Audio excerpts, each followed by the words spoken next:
See, it's very interesting now. You have Dunkin' Donuts, which wasn't everywhere. You have Burrito Beach here. Burrito Beach. You got Jersey Mike's, Jimmy John's, and 7-Eleven. Now remember, 7-Eleven didn't have Jimmy John competition. They didn't have Jersey Mike's. They didn't have Burrito Beach. Truly. And now this place is a good Thai restaurant. A long time since I've been in there. But that's not quick serve. I'm talking about places you go in and the food is more readily available. And then McDonald's launched Chipotle. But the thing is, it's a rival for quick serve food. It makes it right off of a cafeteria line. So everything is made and dished up right away. And so it's this competition. How is McDonald's going to continue its value proposition? Because it's getting drowned out by the immense amount of competition. Even in Tucson, where you had Whataburger. But Whataburger was a long way away from any McDonald's. McDonald's on campus of the University of Arizona. There was no competition around it except around the corner on Speedway was Burger King on a separate street. No, that was not on Speedway. McDonald's was on Speedway and it was on, I forget.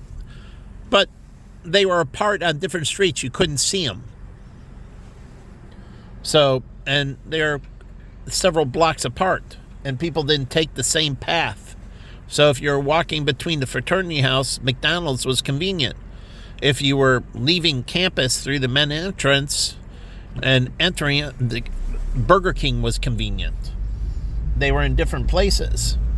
Now you have unbelievable competition for this, and now Wendy's and Burger King came along, and they weren't in the space, but now they're in the space, and now they're growing. And so you have all this competition entering this space, and I'm wondering how McDonald's is separating itself out. What is its unique value proposition to all this competition that's coming in to the market? How are they going to maintain their competitive advantage? Because there's a lot of quick serve choices. Even Subway does it off of a cafeteria line, off of a make line. So you get your sandwich right away. So again, you have all these growing, which there wasn't this. There was mom and pops, and they were different. They were the burger joint or the hot dog place and so on, and the beef place, but they weren't like per se all over the place. And now you have Starbucks, and then you got Bona's, which I like Bona beef, but you got a 7-Eleven, and 7-Eleven has sandwiches and chips and drinks, and it's in the convenience store market because it is a convenience store. So how are you going to, here's Bona and everything, how are they going to accommodate all this quick serve with all these? Now the grocery market, is there a grocery store around here? There's a Target. Now Target has groceries. Target originally didn't have groceries. Walmart originally didn't have groceries. Now Target and Walmart have groceries. And then Meijer's, I think from the beginning, has groceries. And so now you have these, and here's a Subway.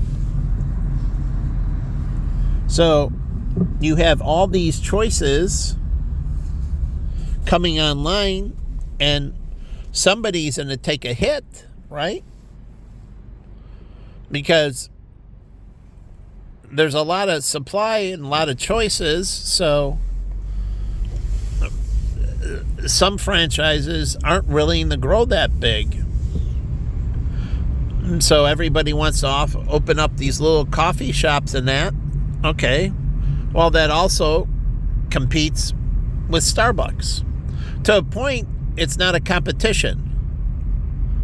But when you start getting a lot of people wanting to open up coffee shops, then it starts becoming all these mom and pop coffee shops. Then it starts becoming a competition. Like Dunkin' Donuts found out when they got into California, there were so many mom and pop coffee shops that they failed 2 times. They entered for a 3rd time, and it's sticking somewhat. But the first 2 times, the franchise failed and had to pull out of California because they had so much mom and pops that it was like numerous franchises of coffee around them, but they were all independent mom and pops, but there were so many of them, people rather go to the mom and pop gourmet per se over the Dunkin' Donuts.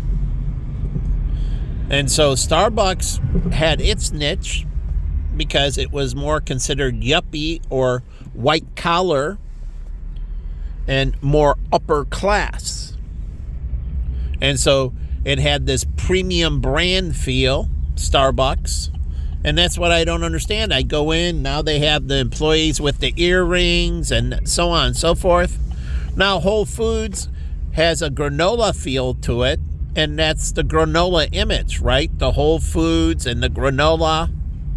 And so it worked initially. And I told people, you're lucky they opened up a Whole Foods because it has a granola image. And the granola people were into the Whole Foods and non-dyes and, earthy. Granolas are supposed to be earthy, right? And so that image fit well with Whole Foods. But how many people know granolas in Japan or China if Whole Foods go there? That image of granolas, you'd have to convey that. They're like, why do we have the long-haired, tattoo, nose piercing? That's not going to go over when you go international. Unless you explain, you get out there and you do an ad campaign explaining the origins of the hippie, were these supposed to be these earthly people, and they truly, that were very environmentally, they were the tree huggers. Not what Charles Manson made them out to be. Not what the drugs used to be. It used to be hippies, true hippies were earth lovers. They were all about the environment. That's where the hippie movement comes out of, very socially conscious with the environment. So they were tree huggers.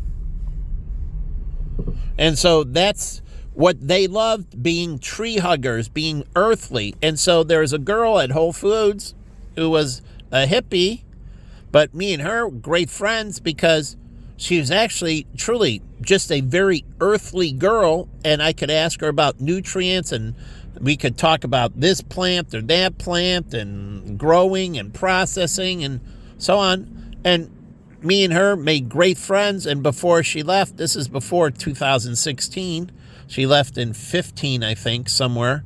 And she said goodbye to me. We had a great relationship. I used to go into Whole Bodies and talk to her all the time. And then the other guy who worked in Whole Bodies, I developed a friendship with him. And then there was Bobby, used to work in Whole Bodies as well. But the whole point is they were really into knowing this stuff. They loved doing this. They were true granolas. And so knowing all this plant and growing and everything else, that's what they were all about. That's how Whole Foods built itself. You could go in and ask the person in the aisle, and they'd be like, yeah, I know this and this and this and this and this. You can ask them different questions, and they're like, oh yeah, this grows on the east side of the mountain. They grow the grapes this way and so on and so forth, and they go into this. But they really knew it, and they really cared, and they worked there because they liked that type of job, and they didn't mind answering 20 million questions. And people weren't going in there to steal ideas. They were going in there because they wanted to pick the best product like I did. I wanted to find the best product possible for me. And to do that, I needed to get a lot of questions answered. And they love what they do. But now you say, okay, well, that's why we have to enforce intellectual properties and everything. And when people going in, are you a true client? Or are you in, like Jimmy? He loves answering questions and that, but he also found people coming into his business trying to steal his information so they could outcompete him. They weren't a customer. They were in the business to take his business. So, in a way, he got protective as well. And this is why intellectual property law and eavesdropping and all this stuff is very important. So, places I can go into Whole Foods, I'm not trying to steal anything. And I can go in there and ask questions and try to figure out and solve problems. So I like going to Whole Foods because I could talk to somebody who was knowledgeable. So I was willing to pay a few bucks to talk to somebody that had half a brain. Why do you think people want to go to the University of Chicago or Yale or the Ivy Leagues? They want to get around these people that are incredibly intelligent. And so they want to get mentored by the right people. So they work their asses off so they have an opportunity to even get into Harvard or get into Booth, because these people are so renowned that, it's the place to be. Here's the Sheraton Hotel. Now it's part of the Marriott. And I like the Sheraton. And I stayed in this hotel, and it had beautiful rooms. I stayed here for over New Year's. I've never been to Shula Steakhouse. It's been around, but I've never been here. And Don Shula, the former coach of Miami,